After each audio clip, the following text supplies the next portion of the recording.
Hey everybody, today we're going to talk about the 5 things to do in Lakewood, Colorado this summer. We're going to approach it from a holistic view, talk about the shopping, the restaurants, the events, and really dive in. So stay tuned till the end. We'll even talk a little bit about Casa Bonita.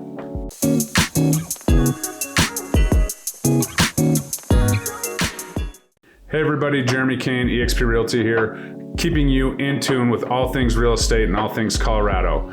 Please subscribe to my channel. I will keep you informed. Always strive to provide the best information. Please engage, comment, like. We will definitely spread the news. If you have anything you would like to learn about, you can definitely comment. I respond to all my comments. Would love to chat with you. But today we're talking about Lakewood, Colorado, my hometown where I grew up, alumni of Lakewood High School, go Tigers. So let's dive in. Okay, Lakewood, Colorado. If you would have asked me this question 16 years ago, I would have said there's absolutely nothing to do in Lakewood. We hang out at the 7-Eleven at Garrison and Alameda. We find the house parties and we hang out. That's all we do.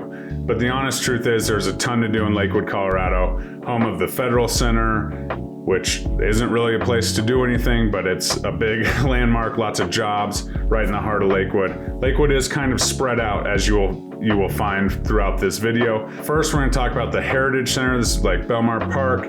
It's on the west side of Wadsworth as you're heading south towards Mississippi. So it's right there. It's kind of tucked in, kind of has a few areas where you can park to access. You cannot access it directly from Wadsworth as there's a business park there. That might allow you parking on events, but other than that, you need to access it through the neighborhoods or from the Mississippi side. The Heritage Center has a great history situation, a little bit of a small museum, nothing crazy, just kind of some homestead information and things of that nature about Lakewood. There is an amphitheater along with a pretty decent walking trail. It's concrete, so it's a nice, smooth walking trail. But the amphitheater has events all summer long, culminating in the big 4th of July party. So they'll have small local bands, some live music, bring your lawn chair, bring your cooler, picnic, whatever you want to do. Enjoy the great scenic views of Lakewood as we are right at the base of the foothills and mountains, and also enjoy some entertainment. Right there, say it's a little bit rainy, the Lakewood Cultural Center is also very near. Lots of plays and movies and things of that nature there. So in the event you get rained out, there's always an option to get your culture and arts in. So you can check out that. I'll put the website in the comments below.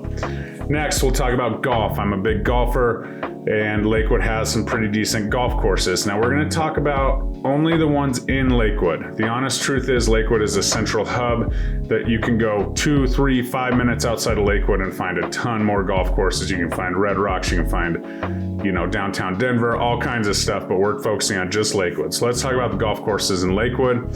You have Fox Hollow. It's a 27-hole course divided into 9-hole sections. So you book a tee time, they'll send you off on, this one, Canyon, I think one of them's called. Links is another one, so say Canyon and Links today, and the next day will be different. They do have 9 holes extra, so you can golf 27 in a day. The other public course in Lakewood is Homestead, which is kind of just across the field from Fox Hollow. You can see each course from the other, owned by the same and operated by the city of Lakewood. Homestead is an executive 18 course, 1 par 5, and the event of the year every year at Homestead is the Ethan Mack tournament, which is August 6th, I believe, this year. So I will be there. I will sponsor another hole and have another keg out there. Jeremy Kane Homes, proud sponsor of the Ethan Mack tournament. Thanks so much to the Dalton family for putting that on. Super great cause. And if you're in the mood for some golf, the Ethan Mack tournament fills up quick. So make sure you're on that. I think the registration opens mid-May. Check the link below. I'll link that too while we're at it. Then you have the private courses. You have Lakewood Country Club. You have Bear Creek Country Club right there. So 2 private courses as well within the city limits of Lakewood. Obviously, private clubs cost a little more. You need to be a member.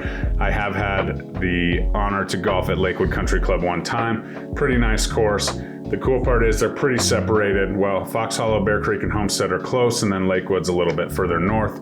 Again, several golf options just on the outskirts of Lakewood as well, but we won't talk about those today. Next, fun fact, there are 99 parks in Lakewood. From the traditional parks, Addenbrooke's huge. You have Lakewood Park, lots of fields and playgrounds, and that's kind of the traditional. Obviously, you have the trails that wind in and out, soccer fields, baseball fields, you name it, batting cages, whatever, at those parks. And then you have parks like Green Mountain, which is, well, it's kind of a mountain. I think it's a hill. It's kind of a foothill. It just turns green. It's tall, so people call it a mountain. I don't know. I do know they have epic mountain biking, kind of the incline stuff, not like super rocky, like technical, but definitely a good incline. I know a lot of mountain bikers that love riding in that area. Also hooks up to trails. You can kind of go up back by Dinosaur Ridge and connect to all the trails throughout Denver, as the trail system is pretty intense there. After Green Mountain, we have Bear Creek Lake Park. That's right, I said Creek Lake Park. Bear Creek Lake Park there's a swim beach there, lots of paddleboarding, which I know is super big. You can do the little parasailing thing. No motorized boats on that lake.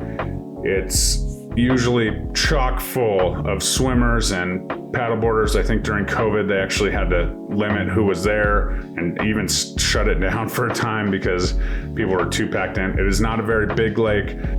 Soda Lakes, where they have a little bit of it's a private lake, but they do wakeboarding and water ski training. As you're driving along E470, you can see everybody learning how to wakeboard and water ski. So that's pretty cool as well.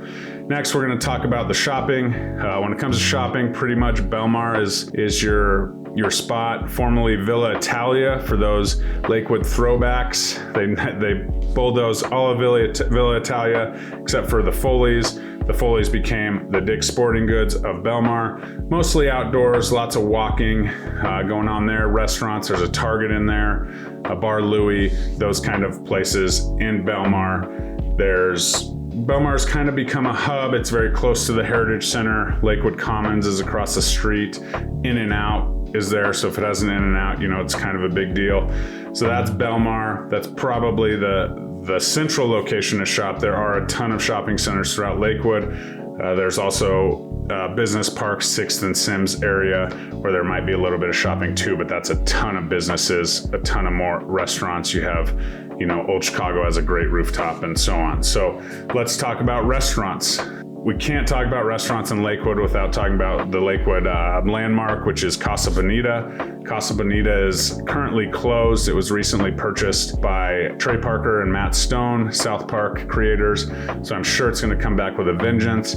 What's all the hype about Casa Bonita? I'm going to tell you right now, it's not the food, or it hasn't been the food.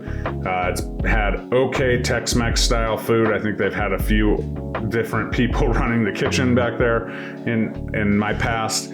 But it's kind of the experience that matters. They have cliff divers and caves and waterfalls. So it's super cool to go there. And then at the end, you had some quote unquote Mexican food. I would imagine that if the South Park boys have anything to do with it, it will be a much better food, but kind of keep that nostalgia of South Park as they've satirized it as well in their shows, but now they own it, so we'll see how that turns out. It's kind of odd because it also is in a shopping center, but it's just this giant pink castle at the end of the shopping center off of West Colfax. So if you're ever in Lakewood, hopefully Casa Bonita is open. But other restaurants that are actually open that you can eat at, you have places like Sim's Steakhouse, used to be called Sim's Landing. They had a big airplane, but it's absolutely the best view in the city of Lakewood of the city of Denver, up on a hill, very huge wall of windows, great for happy hours, decent steaks there. And then you have places like Teller's, which is kind of in the Applewood area, which is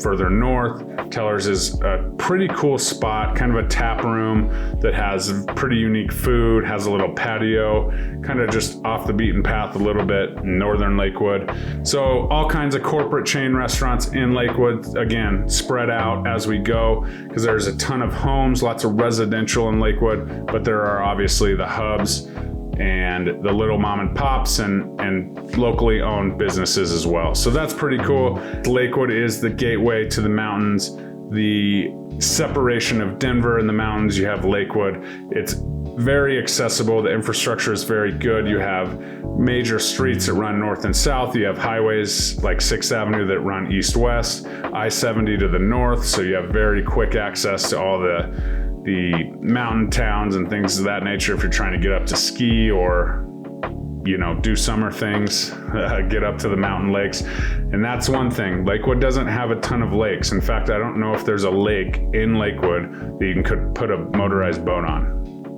Maybe there is. I don't know. I don't think there is. So that's one thing. I don't know why it's called Lakewood. Maybe I should figure that out since I've been a part of Lakewood's life for 38 years. I currently live in Littleton, which is just to the south of Lakewood. However, that's today's show. So if you have any questions, comments, if you're ever coming to Lakewood, hit me up in the comments and I'll update this for you, as you might not be coming in the summer. But great information on Lakewood, great place to grow up, very accessible to the mountains, the city, and just a nice place to live and be. So thanks for tuning in. As always, like, comment, and subscribe. We'll talk to you soon. Bye-bye.